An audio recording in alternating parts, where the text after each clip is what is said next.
Delhi liquor scam కేసులో jail శిక్ష అనుభవిస్తున్న బీఆర్ఎస్ ఎమ్మెల్సీ కల్వకుంట్ల కవిత ఆరోగ్యం క్షీణిస్తుంది. 4 నెలలుగా జైల్లో ఉంటున్న కవిత ఏకంగా 10 కిలోలు బరువు తగ్గింది. ఈ కేసులో తీహార్ జైలులో రిమాండ్ ఖైదీగా ఉన్న ఆమె ఇటీవలే అనారోగ్యానికి గురయ్యారు. జైలు అధికారులు ఆమెను ఎయిమ్స్ ఆసుపత్రికి తీసుకెళ్లి వైద్యం చేయించిన అనంతరం తిరిగి జైలుకు తీసుకొచ్చారు. కవిత ఆరోగ్యం క్షీణించడం పట్ల భర్త అనిల్ కంటతడి పెట్టుకున్నాడు. ఎయిమ్స్ లో ఆమెను చూసి అనిల్ భావోద్వేగానికి గురయ్యారు. ఈ క్రమంలో మెరుగైన వైద్య చికిత్సల నిమిత్తం ప్రైవేట్ ఆసుపత్రిలో వైద్య పరీక్షలకు అనుమతి ఇవ్వాలంటూ కవిత తరపు న్యాయవాది మోహిత్ రావు న్యాయస్థానాన్ని కోరారు.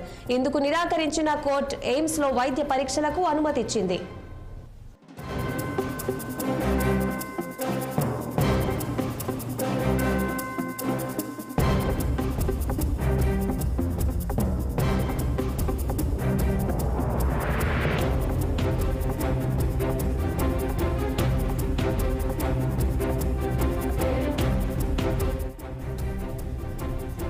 ఢిల్లీ లిక్కర్ స్కామ్ కేసులో జైలు శిక్ష అనుభవిస్తున్న బీఆర్ఎస్ ఎమ్మెల్యే కల్వకుంట్ల కవిత ఆరోగ్యం క్షీణిస్తుంది. 4 నెలలుగా జైల్లో ఉంటున్న కవిత ఏకంగా 10 కిలోల బరువు తగ్గింది. ఈ కేసులో తీహార్ జైల్లో రిమాండ్ ఖైదీగా ఉన్న ఆమె ఇటీవలే అనారోగ్యానికి గురయ్యారు. జైలు అధికారులు ఆమెను ఎయిమ్స్ ఆసుపత్రికి తీసుకెళ్లి వైద్యం చేయించిన అనంతరం తిరిగి జైలుకు తీసుకొచ్చారు.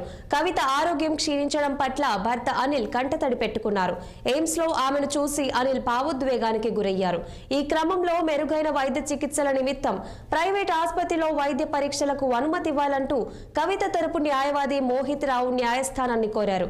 ఇందుకు నిరాకరించిన కోర్టు ఎయిమ్స్ లో వైద్య పరీక్షలకు అనుమతి ఇచ్చింది. దీనిపై మరింత సమాచారం మా ప్రతినిధి అశోక్ అందిస్తారు. అశోక్, చెప్పండి. ఎమ్మెల్సీ కల్వకుంట్ల కవిత ఆరోగ్యం బాలేదని సమాచారం ఉంది. ఇప్పుడు ఆమె పరిస్థితి ఎలా ఉంది?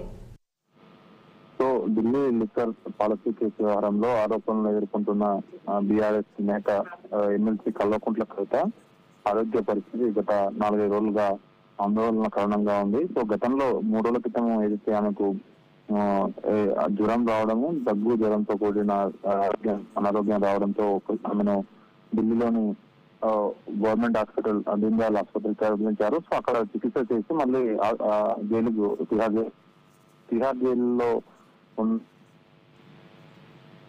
వెళ్ళారు. సో అప్పుడు ఆమెకు సరైన ఆరోగ్యం లేదు. సో కాబట్టి ప్రైవేట్ హాస్పిటల్లో చికిత్స చేయించేందుకు అనుమతి ఇవ్వాలంటూ కోర్టులో పిటిషన్ దాఖలు చేశారు. దానికి కోర్టు అనుమతి ఇవ్వలేదు. సో ఆమెకు మెరుగైన చికిత్స కోసము ప్రైవేట్ హాస్పిటల్ అవసరం లేదు, ఏదైనా ఉంటే ప్రభుత్వ హాస్పిటల్ ఎయిమ్స్ ఆర్ఎండ్ఏ మెడికల్ ఉంది కదా, అందులో ఆమెకు మెరుగైన వైద్య చికిత్స అందించాలంటూ కోర్టు స్పష్టం చేసి అందులో భాగంగానే నిన్న ఆమెను ఎయిమ్స్ కు తరలించారు. సో ఎయిమ్స్ ప్రస్తుతం ట్రీట్మెంట్ నడుస్తుంది. సో దాదాపు ఈ 3 నెలల కాలంలో కవిత చాలా బరువు తగ్గినట్టు తెలుస్తుంది. 10 కిలోల బరువు తగ్గినట్టు తెలుస్తోంది. సో దాని ప్రధాన కారణం ఆమె డిప్రెషన్ లోకి వెళ్ళి సరైన ఫుడ్ తీసుకోకపోవడం వల్ల ఆమె బరువు తగ్గినట్లు ఆమెకు సంబంధించిన న్యాయవాదులు చెప్తున్నారు. సో ఓవరాల్ గా ఆమె గత 3 నెలల నుంచి అటు లిక్కర్ ఈడీ కేసులో 2 కేసుల్లో ప్రస్తుతం జ్యుడిషియల్ కస్టడీ మీద తిహార్ జైల్లో శిక్ష అనుభవిస్తున్నారు. ఇప్పటికీ పలుమారు ట్రయల్ కోర్టులో బెయిల్ పిటిషన్ దాఖలు చేసినప్పుడు రిజెక్ట్ చేసింది. సో మళ్ళీ హైకోర్టును ఆశ్రయించడం, హైకోర్టు కూడా తిరస్కరించడం.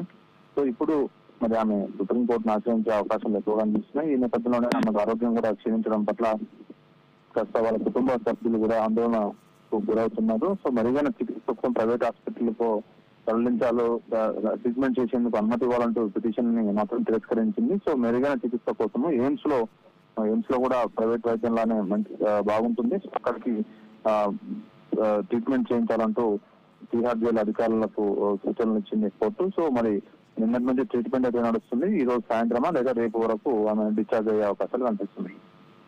Thank you Ashok.